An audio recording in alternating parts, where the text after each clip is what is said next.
Quero louvar a Deus por essa oportunidade. Abra comigo a sua Bíblia. Gênesis capítulo 22, por gentileza. Gênesis capítulo de número 22. Enquanto os irmãos procuram, eu quero louvar a Deus por essa oportunidade.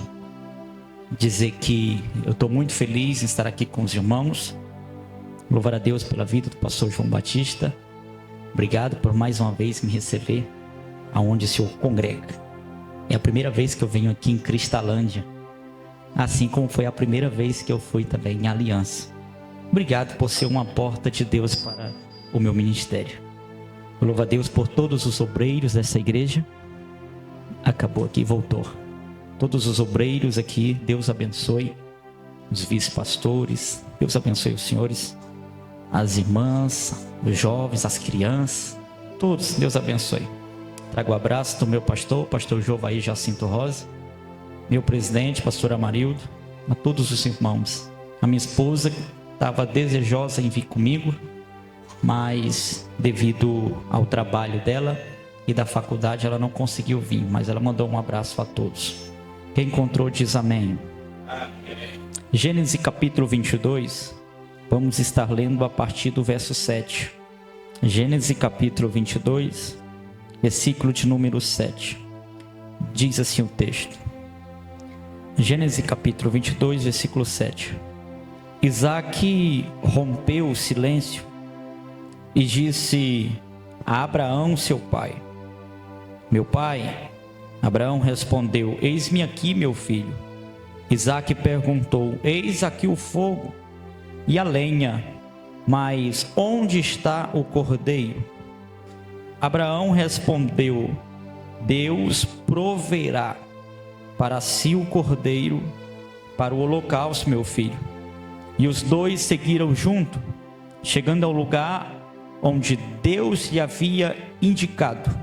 Ali Abraão edificou um altar, arrumou a lenha sobre ele, amarrou Isaque, seu filho, e deitou ao altar.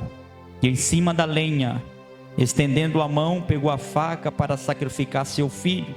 Mas do céu o anjo do Senhor chamou: Abraão, Abraão. Ele respondeu: eis-me aqui. Então lhe disse: não estenda a mão sobre o menino e não faça nada a ele, pois agora sei que você teme a Deus, porque não me negou seu filho, seu único filho. Abraão ergueu os olhos e viu atrás de si um carneiro. Repita comigo: carneiro. Pela última vez, carneiro. Antes de sentar, fala comigo: Moriá. Um projeto segundo a vontade de Deus. Tomai os vossos assentos, glorificando a Jesus. Meus irmãos, eu buscava no Senhor uma palavra para estar pregando aqui essa noite. Certo é que eu pedi a Deus uma palavra concernente ao tema proposto para esse ano. Compreendo eu que quando Deus ministra um tema, é porque é aquilo que Deus quer falar com a sua igreja. E Deus ministrou essa palavra em meu coração. Após o dilúvio, Deus dá uma ordem aos filhos de Noé. Deus diz em Gênesis capítulo 9, versículo 7: frutificai-vos, multiplicai-vos e enchei a terra. Porém, quando chegamos em Gênesis capítulo 11, versículo 4, um homem por nome Nimrod se levanta e diz: vinde, edificamo-nos uma torre tão alta ao ponto de tocar as nuvens, para que de forma nenhuma sejamos espalhados sobre a terra. Repare que Deus diz: ide. Nimrod se levanta e diz: vinde. Deus diz: espalhai-vos sobre a terra. Nimrod se levanta e diz: não seremos espalhados sobre a terra. Repare que eles dão início à construção da torre, O projeto é grande. O projeto, a Bíblia diz que todos os homens trabalhavam como se fosse um. O projeto tinha unidade. A Bíblia diz que todos sujeitavam-se às ordens da liderança. O projeto tinha alguém com influência.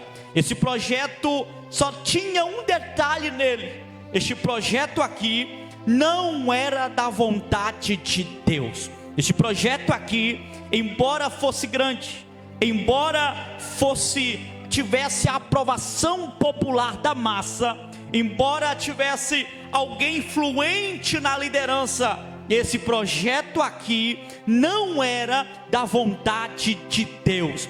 Aqui, como estamos em um projetando, permita-me ministrar uma palavra de orientação. Cuidado quando fores montar os vossos projetos. Não é porque o projeto é grande quer dizer que Deus está nesse negócio.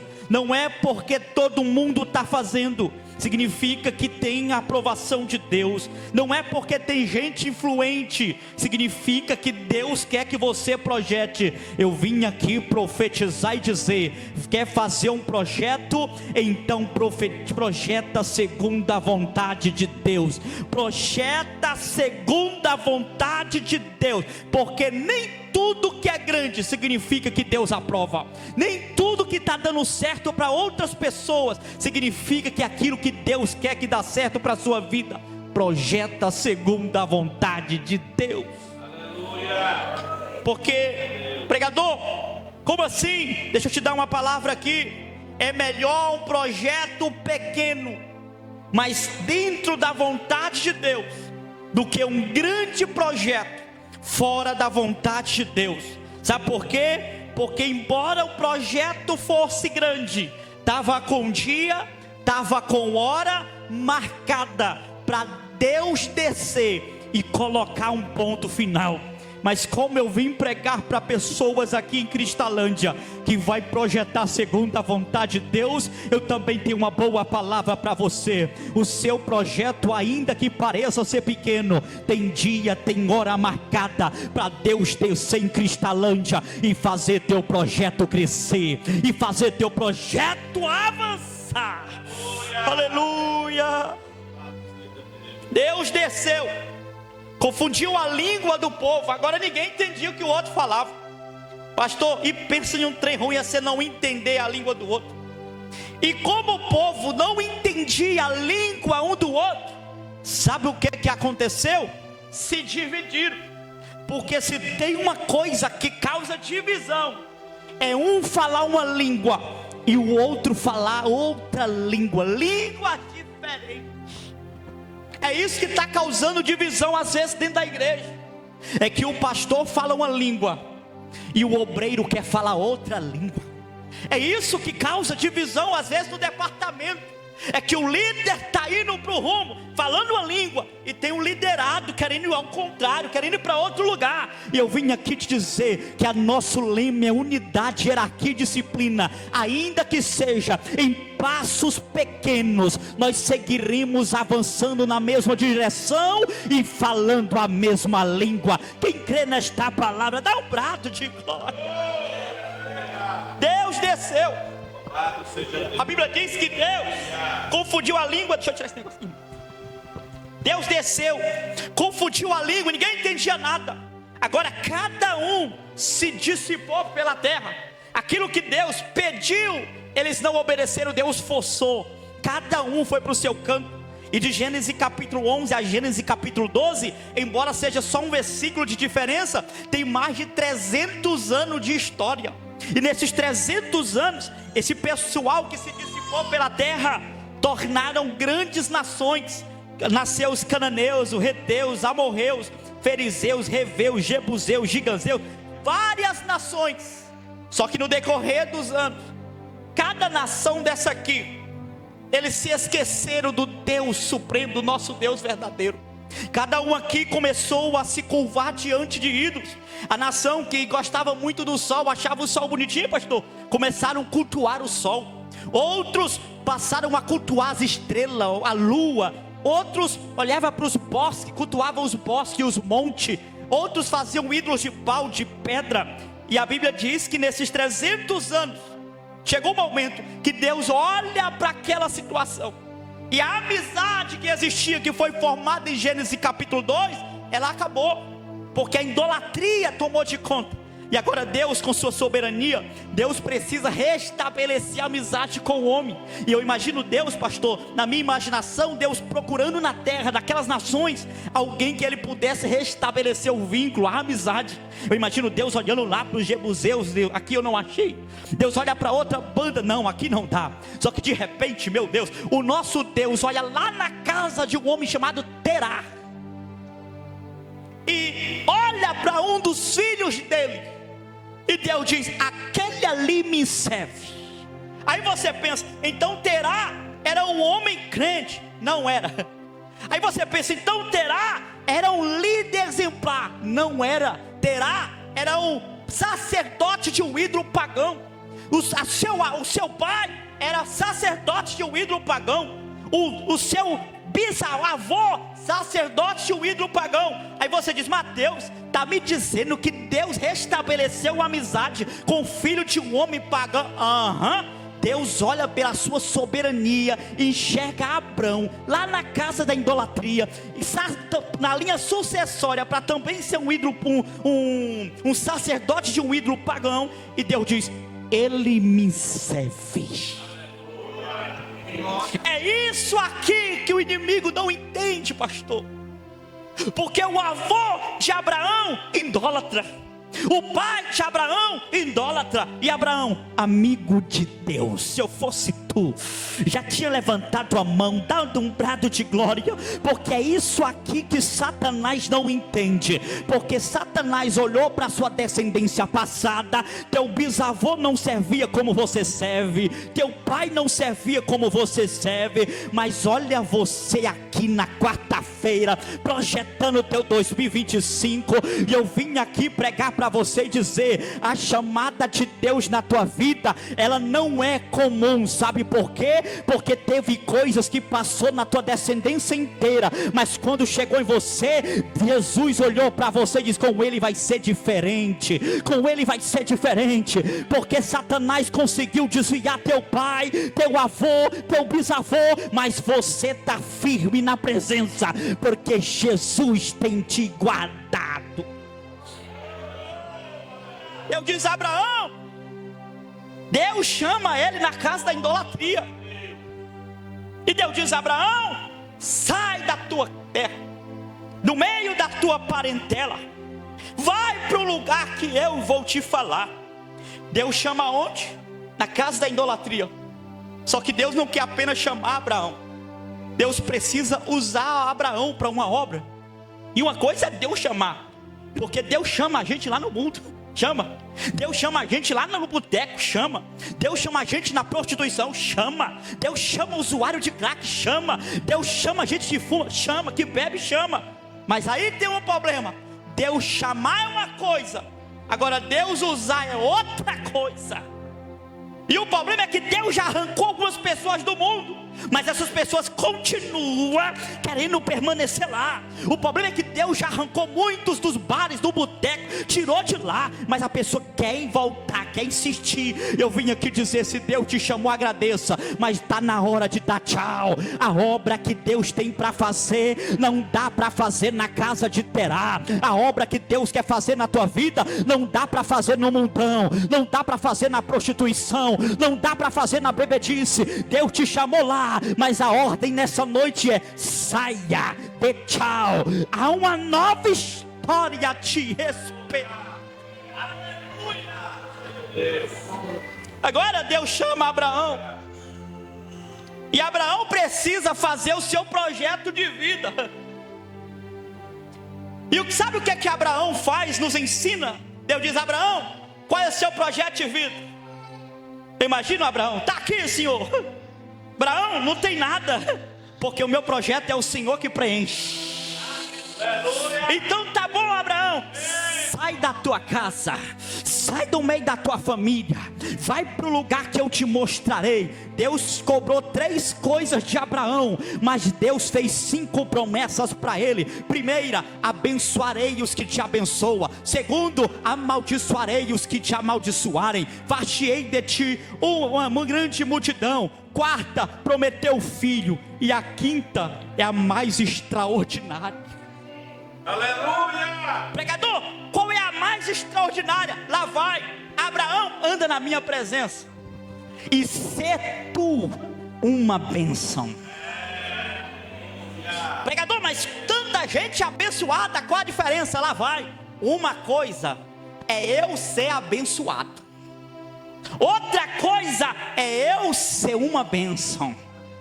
Porque quando eu sou abençoado, eu dependo de pessoas. Quando eu sou abençoado, dependo de lugar. Mas quando eu sou uma bênção, é as pessoas que dependem de mim, é os lugares que dependem de mim. Quando eu sou uma bênção, meu irmão, o lugar nunca vai me mudar. É eu que mudo o ambiente, é eu que mudo. Ei, quem é bênção, meu irmão, faculdade não muda ele. É ele que quando pisa o pé na faculdade, é ímpio se convertendo, é professor ficando de boca fechada. Quem é bênção, ei, no trabalho os colegas não desvia não. Quem é bênção ganha colega, ganha patrão, ganha gerente. E eu vim aqui profetizar: Deus vai te levantar como uma bênção para esta cidade. Deus vai te levantar como uma bênção para esta cidade. 2025 não vai ser um ano comum em Cristalândia. 2025 eu quero profetizar aqui: ei, empresários vão se converter, prefeito vai se converter, vereadores vão se converter, juiz vai se converter, porque Deus está levantando umas bênçãos aqui para pregar, para profetizar, para evangelizar e para ganhar alma pro reino.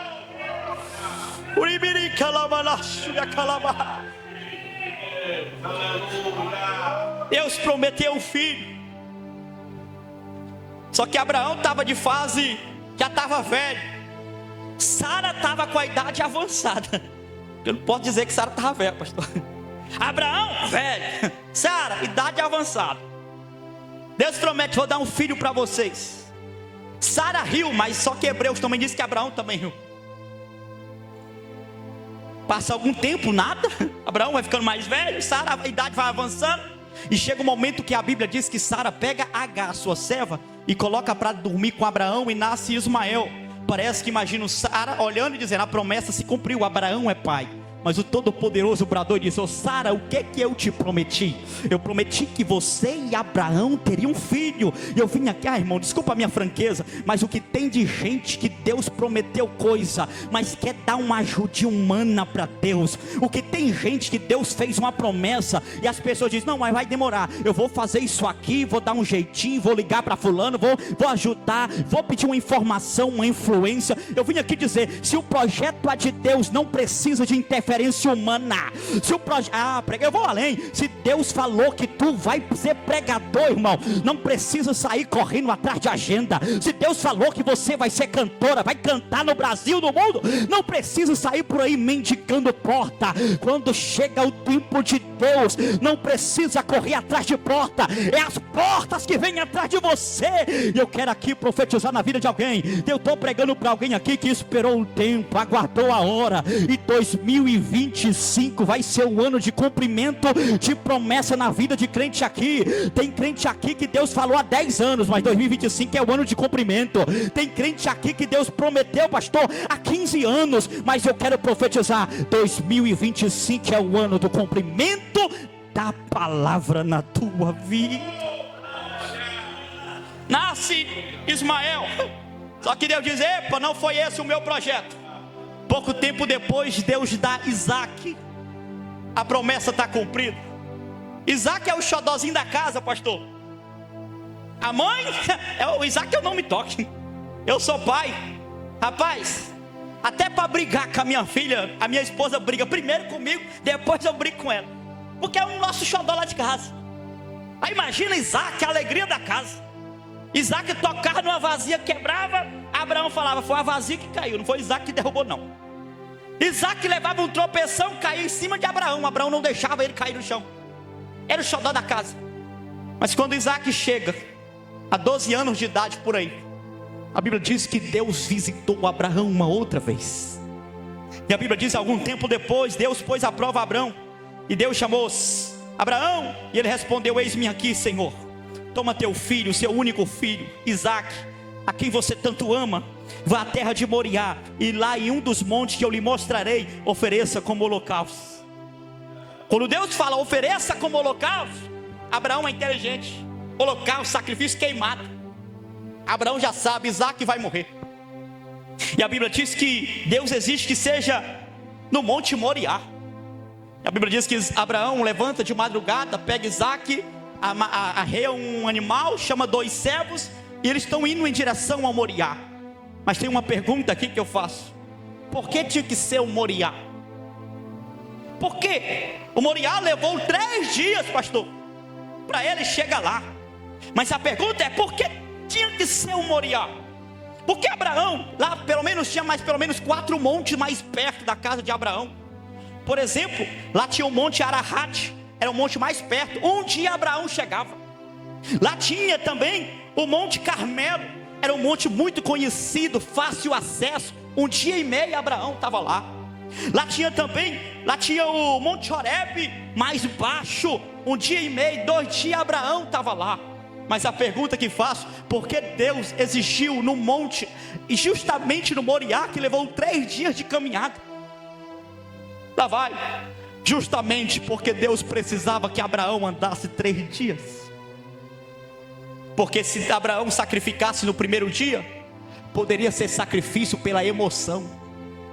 Se Abraão fizesse com 2 dias, poderia ser também sacrifício por emoção. Mas Deus exigiu de Abraão 3 dias de caminhada, para Abraão pensar, para Abraão repensar se de fato era aquilo mesmo que ele queria para a vida dele. Você está entendendo agora porque esta promessa está demorando algum tempo? Você está entendendo porque essa promessa que Deus te fez está demorando alguns anos? É para você ter tempo para pensar, para repensar. Deus não quer nada pela emoção. É Deus vendo se de fato isso que você diz que é chamada de Deus, se isso é chamada de Deus ou é emoção, se isso é chamada de Deus, sonho de Deus ou é sonho humano. Entendeu porque está demorando? É para você pensar. Deus não quer que ninguém faça nada pela emoção. Segundo, porque Deus exigiu que fosse no monte Moriá. Lá vai, porque só o Moriá tinha a provisão de Deus. Se Abraão tivesse pensado: vou sacrificar no monte Ararat, é mais perto, ficou sem a provisão. Vou sacrificar no monte Carmelo, é mais baixo, mais conhecido, tinha ficado sem a provisão. Vou sacrificar no monte que é mais baixo acesso, tinha ficado sem a provisão. Deus está falando com alguém aqui: ei, não faça o seu projeto baseada na pressa, não faça o seu projeto baseada na rapidez, faça o seu projeto dentro da vontade de Deus, que só na vontade de Deus que vai ter provisão no final da caminhada, só na vontade de Deus que vai ter provisão. Pregador, mas a vontade de Deus vai demorar mais tempo. Continua nela, sabe por quê? Ainda que leve 40 anos, mas se vier calor tem nuvem. Ainda que leve 40 anos, se vier sol tem a nuvem para refrescar. Se vier frio tem o sol para aquecer. Se faltar água, brota da rocha. Se o Jordão aparecer, ele vai se abrir. Eu vim pregar para alguém aqui: faça na vontade de Deus, porque a vontade de Deus tem provisão, tem provisão, tem provisão. Eu vim aqui profetizar: 2025 vai ser o ano da provisão de Deus na tua vida, da provisão de Deus na tua vida. Pregador, como assim provisão? É isso mesmo, 2025 é o ano da provisão. E sobre a provisão de Deus, eu tenho uma palavra, pastor, para liberar sobre essa igreja aqui. A provisão de Deus, ela sempre vem maior do que a nossa necessidade. Como assim, pregador? Lá vai, a Bíblia diz que Ana dobra os joelhos na presença de Deus, e a Bíblia diz que Ana faz um pedido para o Senhor: Senhor, dá-me um filho. Ana precisava de quanto? um filho. A necessidade de Ana era um filho. Só que a Bíblia diz que Deus visitou Ana e lhe deu 3 filhos e 2 filhas, porque a provisão de Deus é maior do que a nossa necessidade. Se eu fosse tu, já tinha levantado a mão. E se eu fosse tu, tinha levantado as duas. 2025, a provisão de Deus vai ser maior do que a tua necessidade. Pega na mão desse crente aí e diz: meu irmão, vai dar que vai sobrar. Vai dar que vai sobrar. Vai sobrar. Vai sobrar. Vai sobrar. Abraão está indo com Isaac. Só que quando chega no pé do monte, a Bíblia diz que Abraão está dando sequência no projeto. Só que no pé do monte, Abraão tomou uma atitude. Abraão fez o quê? Tomou uma atitude. Qual atitude? Abraão olha para os céus e diz: o projeto é mais adiante, mas vocês só vêm até aqui. O projeto é mais à frente, mas vocês só andam comigo até aqui. Eu sei que esta palavra vai ser um pouco dura, mas eu vim aqui pregar a Bíblia para vocês, e a verdade é aquilo que Deus ministrou no meu coração. Às vezes, para o projeto de Deus se cumprir na nossa vida, existem pessoas que vai ter que deixar de andar com você. Sim, eu vou falar. Existem algumas pessoas aqui que para você chegar onde Deus quer que você chegue, Deus vai precisar tirar da tua caminhada. Tem gente que serviu para andar com você até 2024, mas agora em diante, para a vontade de Deus, para o projeto de Deus se cumprir na tua vida, vai ter que ficar para trás. Vai ter que ficar para trás. Eu vim aqui dizer: Deus está arrancando do teu caminho algumas pessoas, mas não se preocupa não. Deus vai colocar pessoas de verdade para andar com você. Deus vai te apresentar amigos de verdade, pessoas que estão preocupadas com a tua salvação. Deus vai arrancar essas pessoas que te abraçam, mas é abraço de tamanduá, que chora contigo, mas é lágrima de crocodilo. Deus está te apresentando pessoas do céu que vai te aproximar de Deus.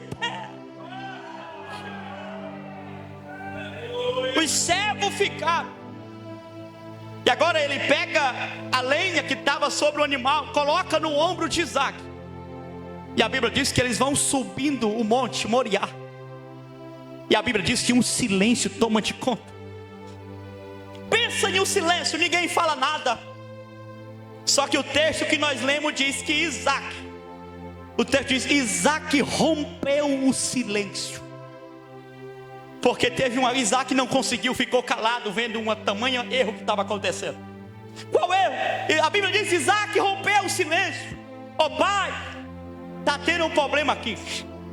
Qual o problema, meu filho? Pai, nós temos a lenha, nós temos o fogo, mas pai, cadê o cordeiro? Porque Isaac percebeu que o culto estava incompleto. Porque para Isaac não dá para cultuar sem cordeiro. Estamos vivendo em uma geração de crentes que estão aceitando culto sem cordeiro. Estamos vivendo em uma geração que está aceitando pregação sem cordeiro, que está aceitando louvor sem cordeiro. As pregações colocam o homem no centro e estão satisfeitos. Os louvores colocam o homem lá em cima e está tudo bem. Mas eu vim aqui dizer que em Cristalândia a presença do cordeiro tem que ter. Tem que ter cordeiro, tem que ter cordeiro. Estamos vivendo em uma geração por aí, muitas igrejas, se tem fogo, tá bom, se tem lenha, tá bom, mas eu vim aqui dizer: dá para cultuar sem fogo, dá para cultuar sem lenha, dá, mas sem cordeiro não tem culto, sem cordeiro não tem graça, sem cordeiro não tem adoração, sem cordeiro não tem milagre, sem cordeiro não tem graça, sem cordeiro não tem unção, sem cordeiro não tem batismo com o Espírito Santo. Salabach Mas eu vim aqui pregar na abertura desta campanha para dizer: aqui tem cordeiro, aqui tem Deus. Só quem sente a presença do cordeiro. Eu estou sentindo que o cordeiro está perto, eu estou sentindo que o cordeiro está na casa. Só quem sente a presença dele. Não dá para cultuar sem o cordeiro, não dá para adorar sem o cordeiro. Glória a Deus. Muitos congressos por aí, tem gente famosa, mas não tem cordeiro. Tem muita hino, música, mas não tem cordeiro. Mas eu vim aqui dizer que o cordeiro está em nosso meio. Pode faltar fogo, pode, mas o cordeiro nós não abrimos mão. Pode faltar um movimento, pode, mas o cordeiro nós não abrimos mão. Nós não conseguimos viver sem o cordeiro. Aleluia. A Bíblia diz que Isaac: pai, aonde está o cordeiro? Abraão não soube responder a pergunta. Abraão diz: meu filho, Deus proverá para si o cordeiro. Ele sobe o monte. Abraão coloca o altar. Abraão coloca Isaac sobre o altar. Abraão pega o cutelo e prepara para esmolar Isaac. Mas quando Abraão ergue a mão, o Todo-Poderoso bradou dizendo: Abraão, não faça isso com teu filho. Abraão, você veio para o monte certo. Abraão, você veio para o lugar da providência. Parece que vejo Deus falando: oh Abraão, se tu tivesse ido para o monte mais baixo, Isaac estava morto. Se tu tivesse ido para o monte mais perto, Isaac estava morto. Se tu tivesse ido para o monte mais conhecido, Isaac estava morto.